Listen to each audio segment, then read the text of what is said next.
আসসালামু আলাইকুম। স্বাগত জানাচ্ছি আপনাকে আন্তর্জাতিক সংবাদে। শুরুতেই থাকছে সংবাদ শিরোনাম। প্রথমেই জানিয়ে দিব, ইরানি মিসাইলের ভয়ে মধ্যপ্রাচ্যে থাকা মার্কিন ঘাঁটি থেকে পালিয়ে যাচ্ছে আমেরিকান সেনাবাহিনী। এরপর জানবেন, ইরানের সাথে বেইমানি করল জর্ডান, খামেনির কঠিন হুঁশিয়ারি। আরও জানবেন, পারস্য উপসাগরে উত্তেজনার চূড়ান্ত পর্যায়ে। হরমুজ প্রণালীতে মার্কিন নৌবহর আব্রাহাম লিঙ্কন ঘিরে ইরানের ব্যাপক সামরিক প্রস্তুতি। এতক্ষণ শুনছিলেন সংবাদ শিরোনাম, এখন বিস্তারিত। মধ্যপ্রাচ্যে ক্রমবর্ধমান উত্তেজনার মধ্যে নতুন করে আলোচনার জন্ম দিয়েছে মার্কিন সেনাদের ঘাঁটি পুনর্বিন্যাস ও আংশিক সরিয়ে নেওয়ার খবর। আন্তর্জাতিক বিশ্লেষকদের মতে ইরানের উন্নত ক্ষেপণাস্ত্র সক্ষমতা এবং সম্ভাব্য পাল্টা হামলার আশঙ্কায় মধ্যপ্রাচ্যে অবস্থিত একাধিক মার্কিন সামরিক ঘাঁটি থেকে সেনা ও সরঞ্জাম সরিয়ে নেওয়া হচ্ছে। আঞ্চলিক নিরাপত্তা সূত্রের দাবি, ইরানের ব্যালিস্টিক ও ক্রুজ মিসাইল কর্মসূচি সাম্প্রতিক সময়ে উল্লেখযোগ্যভাবে শক্তিশালী হয়েছে। এর ফলে যুক্তরাষ্ট্রের সামরিক পরিকল্পনায় বড় ধরনের পরিবর্তন আনতে বাধ্য হচ্ছে ওয়াশিংটন। বিশেষ করে ইরাক, সিরিয়া ও উপসাগরীয় অঞ্চলে থাকা মার্কিন ঘাঁটিগুলোকে সম্ভাব্য লক্ষ্যবস্তু হিসেবে বিবেচনা করা হচ্ছে। সামরিক বিশ্লেষকদের মতে ইরানের যে কোনো সরাসরি হামলার ক্ষেত্রে মধ্যপ্রাচ্যে ছড়িয়ে থাকা মার্কিন ঘাঁটিগুলোই প্রথম আঘাতের মুখে পড়তে পারে। এই আশঙ্কা থেকেই মার্কিন সেনাবাহিনী কৌশলগত পুনর্বিন্যাসের নামে সেনা প্রত্যাহার ও ঘাঁটি খালি করার সিদ্ধান্ত নিচ্ছে বলে মনে করা হচ্ছে। যদিও পেন্টাগনের পক্ষ থেকে এটিকে নিয়মিত নিরাপত্তা ব্যবস্থার অংশ হিসেবে উল্লেখ করা হয়েছে। অন্যদিকে তেহরান বরাবরের মতোই জানিয়ে দিয়েছে, ইরানে হামলা হলে তার জবাব সীমিত থাকবে না। ইরানি কর্মকর্তাদের বক্তব্য অনুযায়ী যে কোনো আগ্রাসনের পাল্টা প্রতিক্রিয়া দেওয়া হবে পুরো মধ্যপ্রাচ্য জুড়ে থাকা মার্কিন স্বার্থ ও সামরিক স্থাপনাগুলোর বিরুদ্ধে। রাজনৈতিক পর্যবেক্ষকদের মতে মার্কিন সেনা প্রত্যাহারের এই দৃশ্য মধ্যপ্রাচ্যে যুক্তরাষ্ট্রের প্রভাব ও নিরাপত্তা কৌশল নিয়ে নতুন প্রশ্ন তুলেছে। অনেকেই মনে করছেন, ইরানের মিসাইল সক্ষমতাই এখন এই অঞ্চলে শক্তির ভারসাম্য বদলে দেওয়ার অন্যতম কারণ হয়ে উঠছে। সব মিলিয়ে ইরানি মিসাইলের সম্ভাব্য হুমকি শুধু সামরিক নয়, কূটনৈতিক ও রাজনৈতিক দিক থেকেও যুক্তরাষ্ট্রের জন্য বড় চ্যালেঞ্জ তৈরি করেছে। পরিস্থিতি কোন দিকে মোড় নেয় তা নির্ভর করবে ওয়াশিংটন ও তেহরানের পরবর্তী পদক্ষেপের ওপর। এরপর জানবেন, মধ্যপ্রাচ্যে উত্তেজনা নতুন এক বিপজ্জনক পর্যায়ে পৌঁছেছে। জর্ডানের গুরুত্বপূর্ণ সামরিক স্থাপনা মুয়াফাক সালতি এয়ারবেসে যুক্তরাষ্ট্রের ব্যাপক সামরিক উপস্থিতি ঘিরে আঞ্চলিক ও বৈশ্বিক উদ্বেগ ক্রমেই বাড়ছে। জর্ডান সরকার বলছে, এটি যুক্তরাষ্ট্রের সঙ্গে তাদের দ্বিপাক্ষিক সামরিক চুক্তির অংশ হলেও ইরান এই ঘাঁটিকে সরাসরি বৈধ হামলার লক্ষ্য হিসেবে চিহ্নিত করেছে। জর্ডানের পক্ষ থেকে জানানো হয়েছে, দেশটিতে মার্কিন সামরিক উপস্থিতি কোনো আক্রমণাত্মক উদ্দেশ্য নয়। উপপ্রধানমন্ত্রী ও পররাষ্ট্রমন্ত্রী আইমান সাফাদি একাধিকবার স্পষ্ট করে বলেছেন, জর্ডানের মাটি বা আকাশসীমা ব্যবহার করে ইরানের বিরুদ্ধে কোনো সামরিক অভিযান চালাতে দেওয়া হবে না। তবে তেহরানের বক্তব্য ভিন্ন।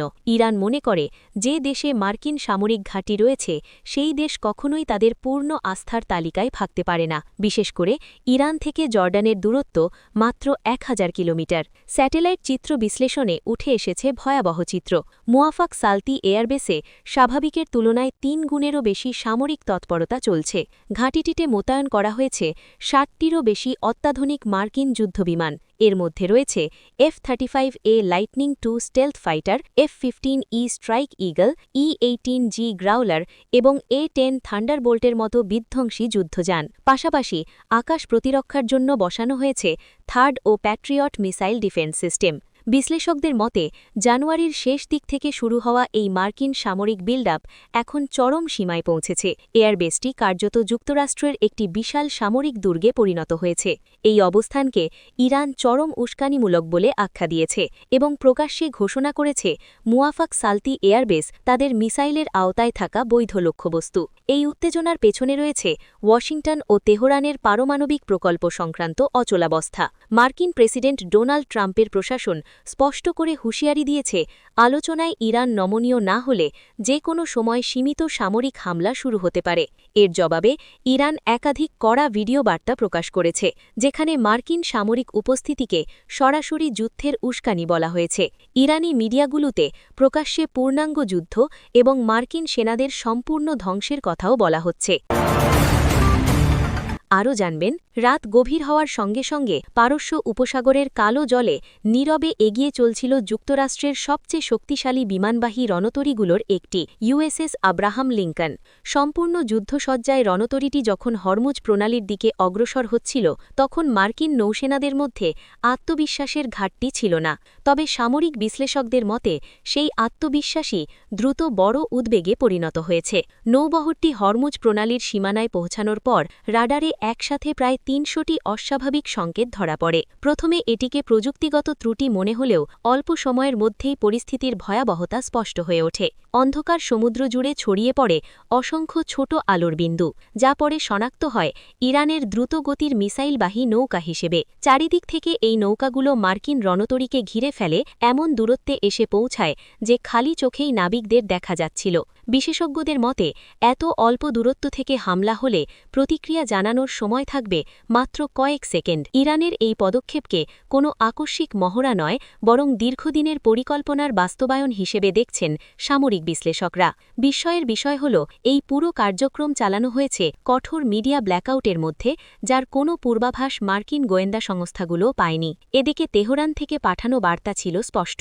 এটি কেবল শক্তি প্রদর্শন নয়, বরং পূর্ণাঙ্গ যুদ্ধ প্রস্তুতির ইঙ্গিত। ইরানি নৌবাহিনী উপকূল জুড়ে ক্ষেপণাস্ত্র ব্যবস্থা মোতায়েন করেছে এবং নির্দেশ পেলেই হরমুজ প্রণালী বন্ধ করে দেওয়ার সিদ্ধান্ত কার্যত চূড়ান্ত। এই প্রণালী দিয়ে বিশ্বের প্রায় 1/5 তেল পরিবাহিত হয়। ফলে এটি বন্ধ হয়ে গেলে বিশ্ব অর্থনীতি ও নিরাপত্তা ব্যবস্থায় ভয়াবহ প্রভাব পড়বে বলে আশঙ্কা করা হচ্ছে। ইরানের সামরিক সক্ষমতা নিয়ে নিউ ইয়র্ক পোস্টের এক প্রতিবেদনে বলা হয়েছে, স্বল্প খরচে তৈরি ইরানি ড্রোনের ঝাঁক মার্কিন নৌবহরের জন্য বড় হুমকিতে পরিণত হয়েছে। আধুনিক প্রতিরক্ষা ব্যবস্থা থাকলেও একসাথে শত শত ড্রোনের আক্রমণ প্রতিহত করা অত্যন্ত কঠিন বলে মত বিশ্লেষকদের।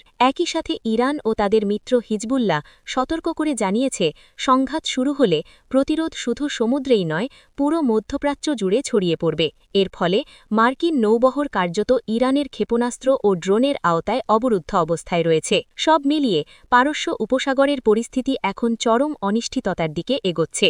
বিশ্লেষকদের মতে এই অঞ্চলে সামান্য ভুল সিদ্ধান্তই বড় ধরনের সংঘাত ডেকে আনতে পারে, যার প্রভাব ছড়িয়ে পড়বে বৈশ্বিক অর্থনীতি ও নিরাপত্তা ব্যবস্থায়। এখন সবার দৃষ্টি যুক্তরাষ্ট্রের দিকে। বিশেষ করে প্রেসিডেন্ট ডোনাল্ড ট্রাম্পের প্রশাসন পরবর্তী পদক্ষেপ কী নেয় তার উপর নির্ভর করছে পারস্য উপসাগরের ভবিষ্যৎ।